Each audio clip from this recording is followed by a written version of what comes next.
ताज्या बातम्यांसाठी महान करेला सबस्क्राइब करा आणि बेल आयकॉनला क्लिक करा। योगमय जीवन स्वीकारूया, निरोगी आयुष्य जगूया। योग शिक्षक नंदकुमार पाटील। पंतप्रधान नरेंद्र मोदींच्या दूरदृष्टीमुळे आज संपूर्ण जग योग स्वीकारत आहे।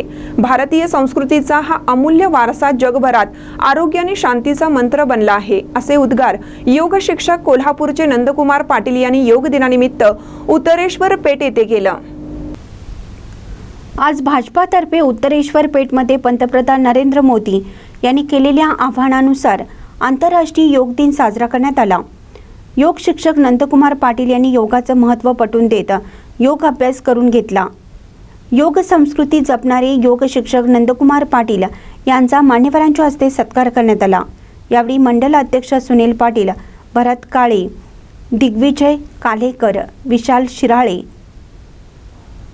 आमे भालकर, सुशांत पाटील, राहुल घाटगे, हेमंत कांदेकर, अनिल काटकर, संदीप काळे, सचिन बिरांचे, कृष्णा पाटील, यश पाटील, अथर्व पाटील उपस्थित होते। महानकरी न्यूजसाठी विजय बकरे, कोल्हापूर।